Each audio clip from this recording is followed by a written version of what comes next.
Vote সামগ্রী গ্রহণ ও বিতরণ কেন্দ্রে ভোট কর্মীদের তুমুল বিক্ষোভ। ভোটের আগে উত্তপ্ত কোচবিহার। ভোটের কাজের টাকার দাবিতে চলে তুমুল বিক্ষোভ। টাকা না পেলে ভোটের কাজ না করার হুঁশিয়ারি দেন ভোট কর্মীরা।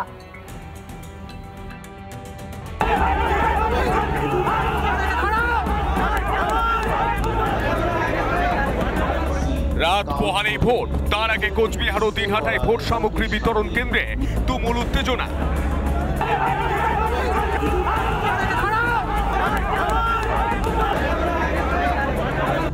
টাকা না মেলায় বিক্ষোভ ভোট কর্মীদের। কোচবিহারে ভোট সামগ্রী গ্রহণ ও বিতরণ কেন্দ্রে টাকা না মেলায় রীতিমতো উত্তেজনা। আরেকটা ছবি, এই মুহূর্তে ডিসিআরসি সেন্টারে উত্তেজনা। এই মুহূর্তে কোচবিহারের ডিসিআরসি সেন্টারে উত্তেজনা। যে ক্যাশ কাউন্টার রয়েছে সেই ক্যাশ কাউন্টারে উত্তেজনা। টাকা ঢোকেনি। কোন অ্যাকাউন্টে টাকা ঢোকেনি? আমাদের যে ইলেকশনের জন্য যে ডিউটিতে টাকা পাবো সেটা টাকা ঢোকেনি। বলছে টাকা ঢুকে যাবে অটোমেটিক। দেখো, টাকা ঢোকেনি, সেই জন্য সমস্যা। একটু উত্তেজনা হচ্ছে ডিসিআরসি সেন্টারে। দাদা সকাল 9:30 এখানে দাঁড়িয়ে আছি, এরা টাকা দিতে পারছে না। কোথার থেকে এদের প্রবলেম হয়েছে আমরা সেটাও বুঝতে পারছি না, কিন্তু এরা টাকা দিতে পারছে না। সকাল 9:30 থেকে লাইনে আছি। কি সমস্যা হচ্ছে দাদা? কি সমস্যা হচ্ছে? কি সমস্যা হচ্ছে সবই বলেন। কি সমস্যা হচ্ছে? মানে কোনোভাবেই কিন্তু যারা কর্তৃপক্ষ রয়েছে তারা কোনো উত্তর দিচ্ছে না। যারা ভোট কর্মী তারা সকাল 9:30 থেকে রয়েছে এবং সে জায়গায় দাঁড়িয়ে উত্তেজনার সৃষ্টি হয়েছে। দিনহাটাতেও টাকা না পেয়ে তুমুল বিক্ষোভ ভোট কর্মীদের। পুলিশকে ঘিরে চলে বিক্ষোভ।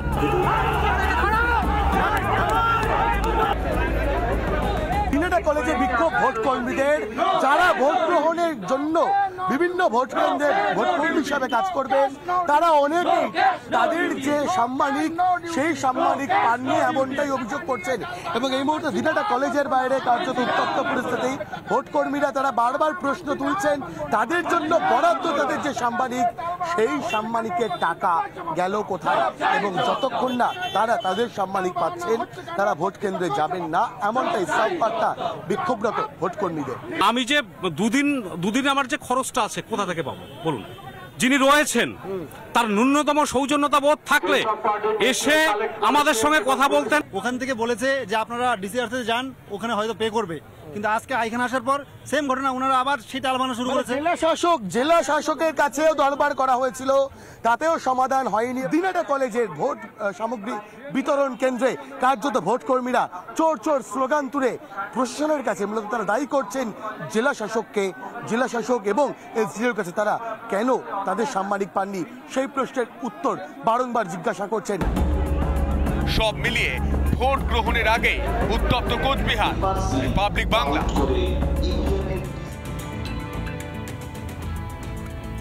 19 এপ্রিল অর্থাৎ আগামীকাল আলিপুরদুয়ার কেন্দ্রে লোকসভা নির্বাচনী প্রচারে ঝড় তুলেছিলেন শাসক বিরোধী সব দলের প্রার্থীরাই। আর এবার ফল পাওয়ার পালা।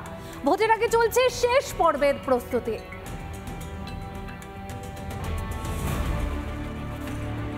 আগামীকাল প্রথম দফার লোকসভা নির্বাচন, আর প্রথম দফার লোকসভা নির্বাচনে আলিপুরদুয়ার কেন্দ্রে রয়েছে, লোকসভা কেন্দ্রে রয়েছে ভোট। এই আলিপুরদুয়ার লোকসভা কেন্দ্রে ইতিমধ্যে যে সমস্ত ইভিএম গ্রহণ এবং বিতরণ কেন্দ্র, সেই আলিপুরদুয়ার বিশ্ববিদ্যালয়ে ইতিমধ্যে ভোট কর্মীরা আসতে শুরু করেছেন।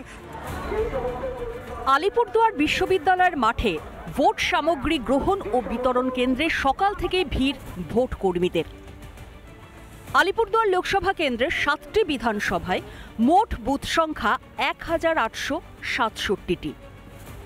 আলিপুরদুয়ার লোকসভার মধ্যে যে 7টি বিধানসভা রয়েছে তার মধ্যে কিন্তু 5টি বিধানসভা কিন্তু আলিপুরদুয়ার জেলায়, তুফানগঞ্জ কুচবিহার জেলায় এবং নাগরাকাটা বানাহাট হচ্ছে জলপাইগুড়ি জেলার।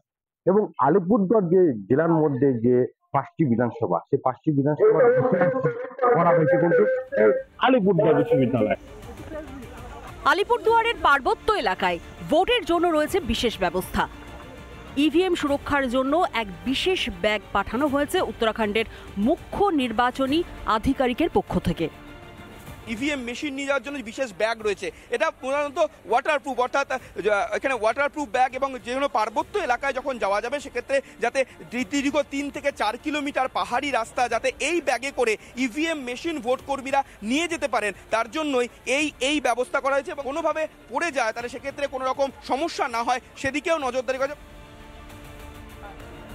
কালচিনি বিধানসভার 233, 234 এবং 235 নম্বর বুথে এই ব্যাগ নিয়ে যাচ্ছেন ভোট কর্মীরা। অনেকটা উন্নত মানের ব্যাগ। সবাইকে দেয়া হচ্ছে না? না না না। এই যে ভোট করতে যাচ্ছেন, তো কি মনে হয় যে দুর্গম জায়গায় ভোট করতে সেখানে কতটা সুবিধা অসুবিধার বিষয় থাকছে? না, পাহাড়ি পথ অবশ্যই তো একদম সমতলের মতো হবে না ঠিকই, কিন্তু দুর্গম হলো জায়গাগুলো ভালোই আছে। হাতে লাঠি, কাঁধে ইভিএম, বক্সা পাহাড়ের দুর্গম পথ ধরে হেঁটে ভোট কেন্দ্রে যাচ্ছেন ভোট কর্মীরা। সমুদ্রপৃষ্ঠ থেকে প্রায় 2700 ফুট উপরে আলিপুরদুয়ার জেলার দুর্গম ও প্রত্যন্ত এই বক্সা পাহাড়ে 233 বুথে চলছে ভোট কর্মীরা। পাহাড়ি দুর্গম পথ হাঁটা পথে কিন্তু এগিয়ে চলছে কিন্তু ভোট কর্মীরা। গতবার লোকসভা নির্বাচনেও আলিপুরদুয়ার থেকে জিতেছিল বিজেপি। এখন দেখার এবারেও কি আলিপুরদুয়ারকে হাতের মুঠোয় রাখতে পারবে গেরুয়া শিবির, নাকি অন্য কোনো দলের দখলে যাবে আলিপুরদুয়ার? আলিপুরদুয়ার থেকে সুদীপ চ্যাটার্জি ও সুখেন্দু সরকারের রিপোর্ট, রিপাবলিক বাংলা। রাত পোহালে শুরু লোকসভা নির্বাচন। প্রথম দফায় ভোট জলপাইগুড়ি লোকসভা কেন্দ্রে।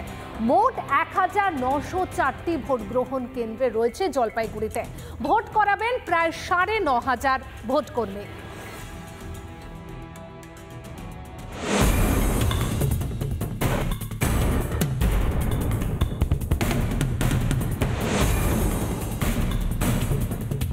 আজ বাদে কাল নির্বাচন জলপাইগুড়িতে। উত্তরবঙ্গ বিশ্ববিদ্যালয়ের জলপাইগুড়ি ক্যাম্পাসে তৈরি করা হয়েছে এবারের লোকসভা নির্বাচনের ভোট সামগ্রী গ্রহণ ও বিতরণ কেন্দ্র। এই জলপাইগুড়ি ডিসিআরসি সেন্টার একবার দেখাতে চাইব, দুটি ভাগ করা হয়েছে।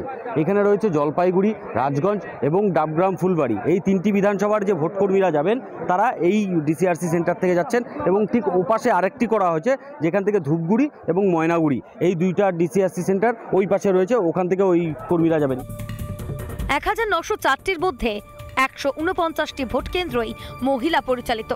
মহিলা পরিচালিত বুথগুলিকে সাজানো হয়েছে বিশেষ বিশেষ থিমে। ভোট সামগ্রী গ্রহণ ও বিতরণ কেন্দ্রে কাজ বুঝে নেন ভোট কর্মীরা।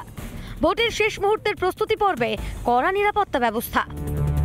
ইতিমধ্যেই ভোট কর্মীরা আসতে শুরু করেছেন পুলিশ আধিকারিকরা, যারা এখান থেকে ভোট বা যারা ভোট কর্মী রয়েছেন তারা ডিস্ট্রিবিউট হয়ে যাবে।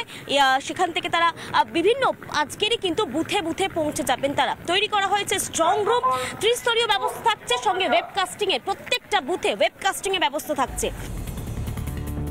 ভোট সামগ্রী গ্রহণ ও বিতরণ কেন্দ্র থেকে ইভিএম ও ভোটের বিভিন্ন সরঞ্জাম নিয়ে যে যার নিজের ভোট কেন্দ্রে যাবেন ভোট কর্মীরা। এখান থেকে যেগুলো মোটামুটি সাপ্লাই ইভিএম আছে, সিইউ আছে, বিইউ, এগুলো মেন জিনিস। তার মধ্যে চেক লিস্ট চেক করে আমরা মোটামুটি সব জিনিস নিয়ে নিলাম, দেখে নিলাম, মোটামুটি সবই ঠিকই আছে। এছাড়াও নিরাপত্তা সুনিশ্চিত করতে মোট 75 কোম্পানি বাহিনী থাকবে বলে জানিয়েছেন জেলা শাসক শামা পারভিন। আমাদের যে কিছু নেটওয়ার্ক শেডো এরিয়ার মধ্যে আছে, ওখানে আমাদের ওয়েবকাস্টিং নেই, কিন্তু নর্মাল সিসিটিভি ওখানে আছে যেখানে রেকর্ডিং আমাদের হবে। এছাড়া আমাদের 192 বুথ আছে যেখানে আমরা মাইক্রো অবজারভার লাগিয়েছি। তো মাইক্রো অবজারভার, ওয়েবকাস্টিং, সিএপিএফ মানে কি সব রকম আমাদের ব্যবস্থা আছে, কোনো ভয়ের কোনো ব্যাপার নেই।